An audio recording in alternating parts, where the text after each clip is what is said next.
Hey guys! So for today's video, I am going to recreate a popular West African dish known as jollof rice. For this recipe, I did go ahead and use a red onion, Roma tomatoes, a red bell pepper, ground black pepper, a different host of seasonings, 3 chicken bouillon cubes, bay leaves, salt, ground thyme, and of course, white rice. And for this recipe, I did not measure out any of the ingredients that I've used. I just went based off what I felt was most appropriate for this recipe, as well as my taste. And the last ingredient that I did use to go ahead and complete this jollof rice was tomato paste. And here I have 2 plantains that I'm going to go ahead and fry up as well. Here, I'm going to show you guys how I prep and cut the red bell pepper, the red onion, and the Roma tomatoes to be blended within my personal food blender.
Okay, so my personal blender is to the point where it's pretty much full. So I'm going to go ahead and start, sorry guys, but I'm going to go ahead and get to the point where I start blending what is already there in the personal blender. And as you guys see, I did go back and add a little water to the personal blender just to make sure that the ingredients that I do have in there blend a little more smoothly.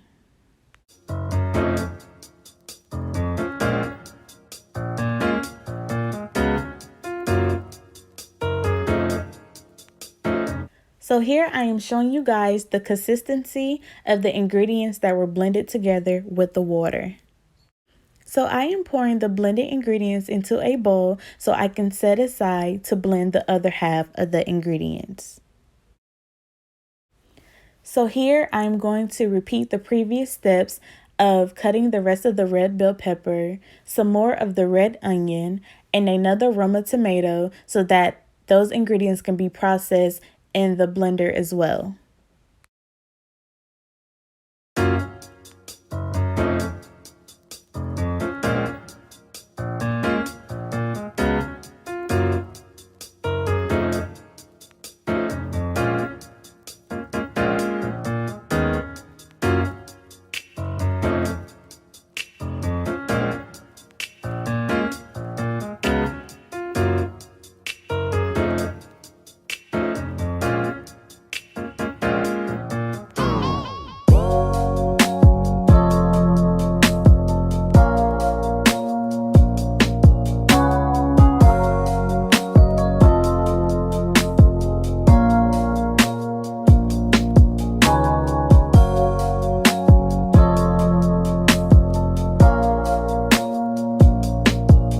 So this recipe typically calls for the use of a habanero pepper or a Scotch bonnet pepper, but my local store did not have any of those peppers in stock, so I just settled for a jalapeno pepper. So here you see me cutting about half of that jalapeno pepper and using it within the second batch of ingredients to be blended.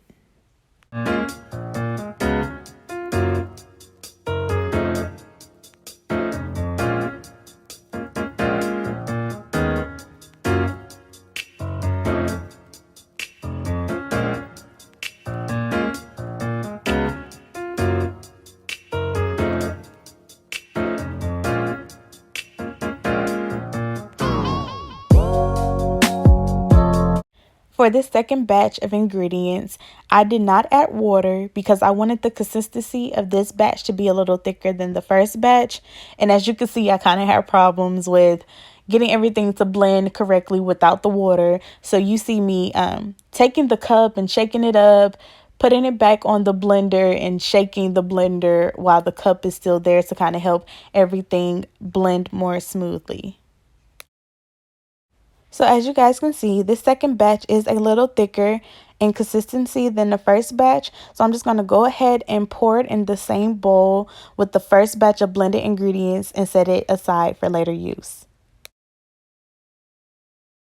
Here, I am just cutting up some additional pieces of red onion to be used within the cooking process of the jollof rice.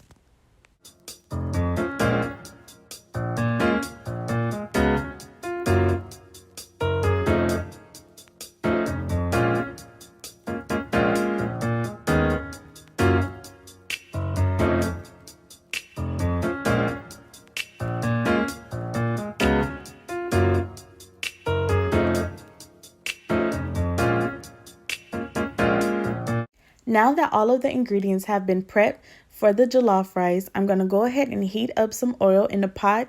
And once that oil is heated, we're going to go ahead and add the additional pieces of chopped red onion to fry.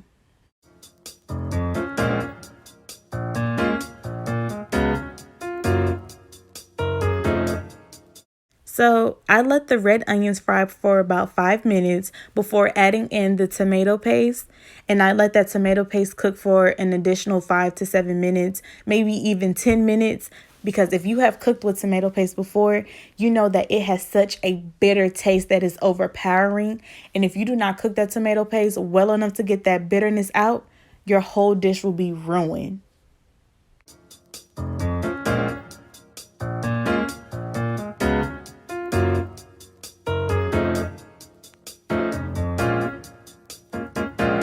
So this is how the tomato paste and the red onions looked after about 7 to 10 minutes of frying together. So now I'm just going to go ahead and add the blended mixture into the tomato paste and red onions and let that cook for an additional 15 minutes.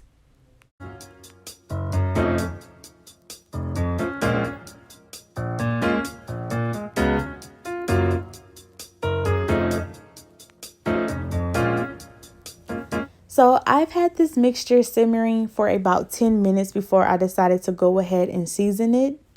And to season it, I pretty much used the ingredients that were shown in the beginning of the video, which were the bay leaves, which I decided to go ahead and add 3 of those to the mixture.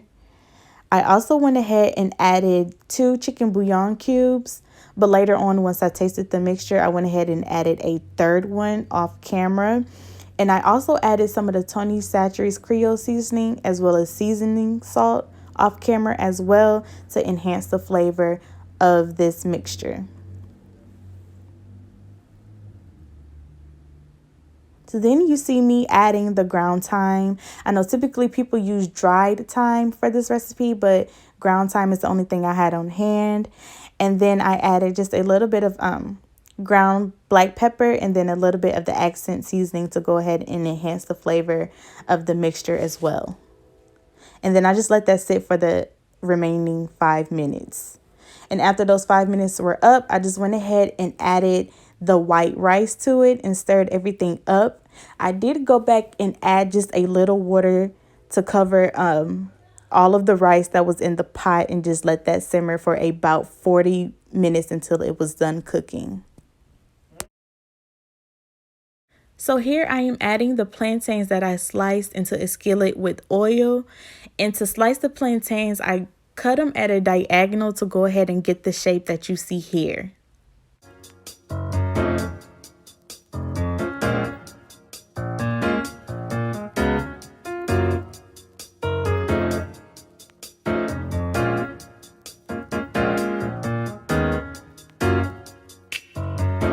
So halfway through me cooking the plantains, I started to get a little disappointed. And I started getting disappointed by the way they looked. I was just questioning myself, like, why do these plantains look like this? Why don't they look like what I normally get from the restaurants? And then I just started to think, like, Ari, there's two types.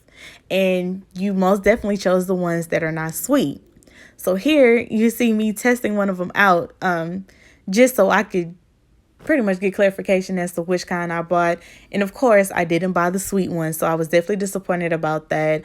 I still ate them because the taste, it wasn't nasty, but I definitely was longing for that sweet taste of the plantains. But it was okay. I still ate it regardless, but it was definitely not what I was craving for.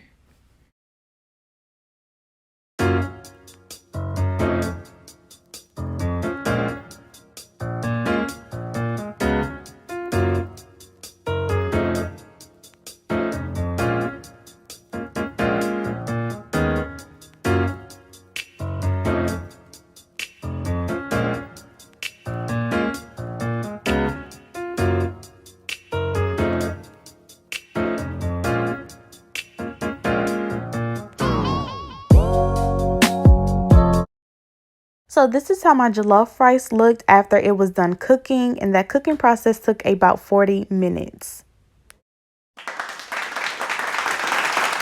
So this is the final look of my recreation of a popular West African dish known as jollof rice. As far as the taste was pretty good and very similar to what I've had here at a local African restaurant. But of course, with this being my first time, I'm pretty sure there's some things that I messed up on or some ways that I can improve this recipe. So if you guys have any tips or suggestions, go ahead and leave them down below in the comment section. And I want to thank you guys for tuning in once again. And don't forget to like, comment, subscribe, and I will definitely go ahead and see you guys on the next one.